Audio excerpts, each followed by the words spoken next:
নমস্কার দর্শক বন্ধুরা, আমি প্রতিমা কুকিং উইথ প্রতিমা চ্যানেলে তোমাদের সবাইকে আবারও একবার আন্তরিকভাবে সুস্বাগতম। আশা করি বন্ধুরা তোমরা সবাই খুব ভালো আছো, সুস্থ আছো। আমিও তোমাদের মতো ভালো বন্ধু পেয়ে বেশ ভালো আছি। আজকে আমি তোমাদেরকে নিরামিষ পেঁপের রেসিপি শেয়ার করব। এই পদ্ধতিতে রান্না করলে যেমন সুগন্ধ হবে তেমন খেতে সুস্বাদু হবে। যারা নিরামিষ খেতে পারে না তারাও আনন্দের সঙ্গে এই পেঁপের তরকারি দিয়েই খেয়ে নেবে, আর কোনো কিছু লাগবে না। এতটাই টেস্ট হবে যে লোকে মাছ মাংস খাওয়া ছেড়ে পেঁপে দিয়েই খেয়ে নেবে। চলো তাহলে রেসিপিটা এবার শুরু করি। দেখো আমি এখানে বেশ বড় সাইজের একটা পেঁপে নিয়েছি। এই পেঁপেটা কিন্তু অনেকটাই বড় এবং খুব ভারী। আন্দাজে প্রায় এটা 500-600 মতো হয়ে যাবে। আর এই পেঁপের সাথে দেওয়ার জন্যে নিয়ে নিয়েছি আমি আলু। আমি এখানে দুটো মিডিয়াম সাইজের আলু নিয়েছি। তোমরা তোমাদের প্রয়োজন মতো আলু আর পেঁপে নিও, সেই অনুপাতে মশলাটাকেও একটু কম বেশি করে দিও। এবার এই আলু আর পেঁপেটাকে আমি কেটে নেব। কাটার পর ভালো করে ধুয়ে নিয়ে একেবারে ফিরে আসছি। দেখো আমি আলু আর পেঁপে কেটে নিয়েছি। আলুগুলোকেও ছোট ছোট মিডিয়ামভাবে কেটেছি, তার সাথে পেঁপেটাকেও সেইভাবে আলু সাইজেই ছোট ছোট করে কেটেছি। আর এটা ভালো করে আমি ধুয়েও নিয়েছি, এইভাবে আলাদা করে রাখতে হবে। আর এতে দেওয়ার জন্য নিয়ে নিয়েছি কাঁচা ছোলা। কাঁচা ছোলাটা আমি আগের থেকে ভিজিয়ে রেখেছিলাম, সুন্দরভাবে ছোলাটা ভিজে গেছে। এই পেঁপের তরকারিটা আমি কিভাবে রান্না করব সেটা কিন্তু তোমরা কেউ স্কিপ করে দিও না, প্রথম থেকে শেষ পর্যন্ত পুরোটা দেখো। তাহলে বুঝতে পারবে যে এইভাবে পেঁপের তরকারিটা বানালে খেতে কতটা টেস্টি হয়। চলো তাহলে রান্নাটা এবার শুরু করি। দেখো আমি গ্যাস জ্বেলে দিয়ে কড়া বসিয়ে দিয়ে তাতে দিয়ে দিলাম তেল। দিয়ে এবার তেলটাকে কড়ার উপর পর্যন্ত চাড়িয়ে নিলাম। তেলটা বেশ গরম হয়ে গেছে, দিয়ে দিচ্ছি এতে আলুগুলো। সব আলুগুলো দেওয়ার পর খুন্তি দিয়ে ভালো করে একটু আলুগুলোকে নাড়াচাড়া করে দেবো। আলুগুলো দেখতে সাদা লাগছে, এতে একটু হলুদ দিয়ে দিচ্ছি। হলুদ দেওয়ার পর আবারও আলুগুলোকে খুন্তি দিয়ে নাড়াতে থাকবো। আর এইভাবে ভাজার সময় হলুদটা দিলে আলু যে ভাজা যখন হবে আলু ভাজার কালারটা বেশ সুন্দর হবে। দেখো আলু ভাজার কালারটা কতটা সুন্দর হচ্ছে। আর এ সময় কিন্তু গ্যাসের ভলিউমটা আমি কমিয়ে রেখেছি। কমিয়ে রেখে আলুটা ভাজলে ভাজাটাও যেমন ভালো হবে, আলুটা বেশ সেদ্ধ টাইপের হয়ে যাবে। ভাজা হয়ে যাবার পর আলুগুলো আমি তুলে নিচ্ছি। একটা জায়গার মধ্যে সবের প্রথম সব আলুগুলোকে তুলে রেখে দিতে হবে। এরপর আমি এই তেলের মধ্যে দিয়ে দিচ্ছি একটা তেজপাতা, আর দিচ্ছি অল্প একটু গোটা জিরে, আর দিয়ে দিচ্ছি হিং। এবার 2 মিনিট এগুলোকে ভেজে নেব। এরপর এতে দিয়ে দিচ্ছি পেঁপেগুলো। সব পেঁপেগুলো দেওয়ার পর খুন্তি দিয়ে ভালো করে এবার পেঁপেগুলোকে উল্টে পাল্টে নাড়াতে থাকবো। গ্যাসের ভলিউমটা কিন্তু মিডিয়াম থেকে লোয়েই রাখবো। দেখো বেশ ভালোভাবে তেলটা কিন্তু পেঁপের গায়ে লেগে গেছে। মাঝখানটা একটু জায়গা করে নিচ্ছি।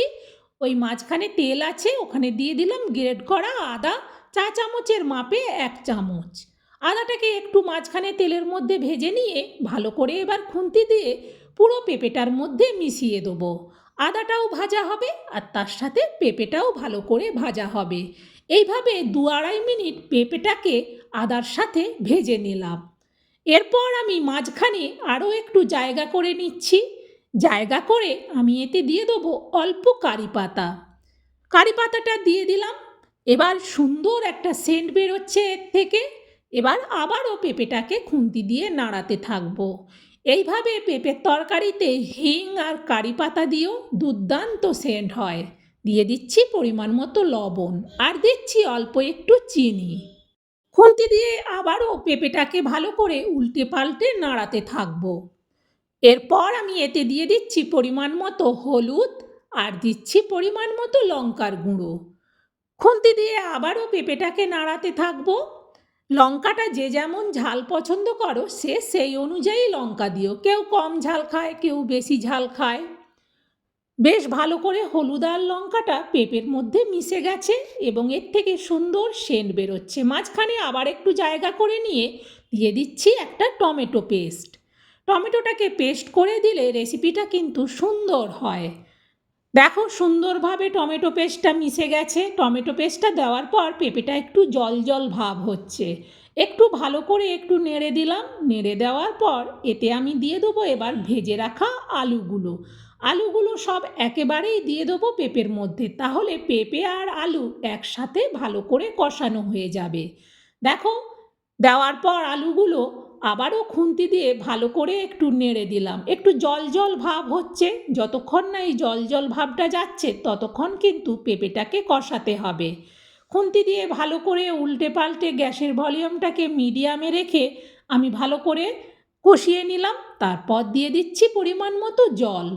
প্রথমে জল দিলাম আর একটু জল দিলাম, যেহেতু পেঁপেগুলো সেদ্ধ হবে সেই জন্যে একটু বেশি করে জল দেওয়ার পর খুন্তি দিয়ে নাড়িয়ে দেখে নিয়ে এটা ঢেকে দিয়ে গ্যাসের ভলিউমটাকে বাড়িয়ে দিলাম।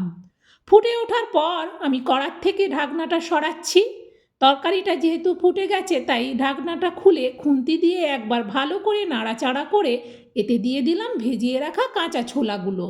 সব ছোলাগুলো আমি একেবারেই দিয়ে দিলাম। দেওয়ার পর ভালো করে খুন্তি দিয়ে তরকারিটাকে নাড়াচাড়া করার পর এটাকে আবারও ঢেকে দেবো। এবার কিন্তু গ্যাসের ভলিউমটাকে মিডিয়ামে করে দেবো। মিডিয়ামে করে দিলে পেঁপেটা ভালো করে সেদ্ধ হবে। আর আমি এই সময় দেখো এখানে নিয়েছি গোটা জিরে। গোটা জিরেটা আমি রোদে দিয়ে রেখেছিলাম। এবার এই গোটা জিরেটা আমি শিলে গুঁড়ো করে নেব। এইভাবে দোকানের কেনা গুঁড়ো দেওয়ার থেকে আর ভাজা গুঁড়ো দেওয়ার থেকে কাঁচা গুঁড়ো দিলে তরকারিটার একটা আলাদা টেস্ট হবে। চলো এটা গুঁড়ো করে নিই। দেখো আমি শিলে জিরেটা গুঁড়ো করে নিয়েছি। যেহেতু রোদে দেওয়া ছিল তাই বেশ সুন্দর করে গুঁড়ো হয়ে গেছে। এবার এই জিরে গুঁড়োটাকে আমি রেখে দিয়ে আবারও কড়ার থেকে ঢাকনাটা সরাবো। গ্যাসটা মিডিয়ামেই আছে তাই ঢাকনাটা সরিয়ে তরকারিটাকে আবারও একটু খুন্তি দিয়ে ভালো করে নেড়ে দিলাম। এরপর আমি এতে দিয়ে দিচ্ছি গুঁড়ো করা জিরে। পুরো জিরেটা দিয়ে দিলাম। আর তোমরা এখানে জিরে কম বেশি দিতে পারো, কারণ পেঁপে আলু যেমন নেবে সেই অনুযায়ী জিরে দিও। আমি এখানে কিন্তু চা চামচের মাপে 2 চামচ জিরে নিয়েছিলাম। জিরে গুঁড়োটা দেওয়ার পর খুন্তি দিয়ে ভালো করে তরকারিটাকে নেড়ে দেখে নিলাম এখনও সেদ্ধ হতে একটু বাকি, তাই এটা আবার ঢেকে দিচ্ছি। গ্যাসটা মিডিয়ামে রেখে আবারও প্রায় 3 মিনিটের মতো বাদে আমি কড়ার থেকে ঢাকনাটা সরালাম। পরেতে অল্প ধনেপাতা কুচি দিয়ে দিলাম। ধনেপাতা কুচিটা দেওয়ার পর খুন্তি দিয়ে ভালো করে এবার তরকারিটাকে নাড়তে থাকবো। এতে করে আলুগুলো একটু মাখো মাখো হয়ে গলে যাবে, তরকারিটা বেশ সুন্দর গাঢ় হবে। আর না হলে একটু ঝোলটা পাতলা পাতলা টাইপের হয়ে যাবে। দেখে নিলাম পেঁপেগুলো খুব সুন্দর সেদ্ধ হয়ে গেছে। এবার তরকারিটা নাবিয়ে নেব। তরকারিটা নাবিয়ে আমি একটা বড় বাটির মধ্যে ঢেলে নিচ্ছি। এইভাবে হিং, কারি পাতা এবং আমি যেভাবে রান্নাটা করলাম এইভাবে রান্নাটা করো, খুব সুন্দর টেস্টি হয় আর খুব সুন্দর সেন্ট হয়। বন্ধুরা, আমার এই রেসিপিটা তোমাদের কেমন লাগলো সেটা অবশ্যই কমেন্টে জানিও। আর ভালো লাগলে লাইক দিতে ভুলো না, আর এটা শেয়ার করে দিও। আর আমার আরও রেসিপি দেখতে চাইলে নতুন বন্ধুরা চ্যানেলটাকে সাপোর্ট করে আমার বন্ধু হয়ে আমার পাশে থেকো। আমার জানা রেসিপিগুলো তোমরা খুব সহজেই বাড়িতে বানিয়ে নিতে পারবে, কারণ আমি যেসব রেসিপি শেয়ার করি সবাইয়ের বাড়িতে সেই সব জিনিস থাকে। তাই আমার রেসিপিগুলো দেখে বানাতে তোমাদের কোনো অসুবিধে হবে না। বন্ধুরা, আশা করি পেঁপের রেসিপিটা তোমাদের ভালো লাগলো। অবশ্যই একদিন এইভাবে বানিয়ে খেও, তাহলে বুঝতে পারবে যে পেঁপের তরকারিটা কতটা সেন্ট আর কতটা সুস্বাদু হয়। আজকের মতো বিদায় বন্ধুরা, টাটা।